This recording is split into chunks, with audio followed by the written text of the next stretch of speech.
ఆ పోలీసులు అధికారులకు ఛార్జ్ మెమోలు ఎమ్మెల్యే భార్య బర్త్డే చేసిన వారికి రిటర్న్ గిఫ్ట్ ఆంధ్రజ్యోతి కథనంతో పోలీసు ఉన్నతాధికారులు సేమ్ అదే అధికారులు ఇదే అంశంలో ఈ అమ్మాయి హీరోయిన్ని అప్పుడు ఉన్నటువంటి జగన్ ఆయనకు సంబంధించినటువంటి వాళ్ళు చిత్రహింసలు పెట్టి ఆమె మీద దొంగ కేసు పెట్టి వాళ్ళు కేసులు ఉపసంహరించుకున్నారనేటువంటిది పెద్ద వార్త. ఇక్కడ ఉన్నటువంటి అధికారులు అప్పుడు చేసిరనేటువంటిది. మరి ఇప్పుడు మీరు అధికారులు కూడా అదే చేస్తారు కదా. అంటే అధికారులకు ఎట్లా అలవాటు అయిపోయిందంటే అధికారంలో ఉండేటువంటి పార్టీతోటి మనం మంచిగా ఉండాలనేటువంటిది అధికారుల మైండ్లోకి వెళ్ళిపోయింది. సేమ్ పోలీసులు అదే పని చేసిరు, అప్పుడు అదే పని చేసారు, ఇప్పుడు అదే పని చేసారు. ఓ మంత్రి గారి భార్య పుట్టినరోజు అయితే పోలీస్ అధికారులు పొలవమనిపోయి కేక్ కట్ చేయించారు.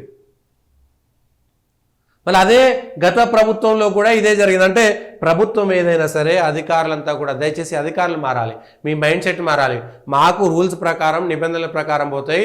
ప్రభుత్వం అధికారంలో ఉన్నటువంటి ప్రభుత్వము ఏ నిబంధనలు పెడితే ఆ నిబంధనల ప్రకారం పోతాం. కానీ వ్యక్తిగతంగా ఓ పైరవి కోసమో లేకపోతే ప్రమోషన్ కోసమో ట్రాన్స్ఫర్ కోసమో అనవసరంగా మీరు ఇబ్బందులు పడాల్సినటువంటి అవసరం లేదు. ఆంధ్రాలో గతంలో అదే జరిగింది, ఇప్పుడే అదే జరుగుతుంది. ఎవరు అధికారంలో ఉంటే గతంలో చంద్రబాబు నాయుడుకు వ్యతిరేకంగా ఉండేటువంటి అధికారులంతా జగన్కు దగ్గరయ్యారు. ఇవాళ జగన్కు వ్యతిరేకంగా ఉండేటువంటి వాళ్ళంతా చంద్రబాబు దగ్గర అవుతారు. రేపు పొద్దుగాల చంద్రబాబు అధికారం కోల్పోయినాక ఇంకొక ప్రభుత్వం వస్తే మళ్ళీ ఇదే జరుగుతుంది. అంటే ఎవరు ప్రభుత్వంలో వచ్చినా వేధింపులకు గురయ్యేది అధికారులు. కాబట్టి అధికారులు జాగ్రత్తగా ఉండాలి.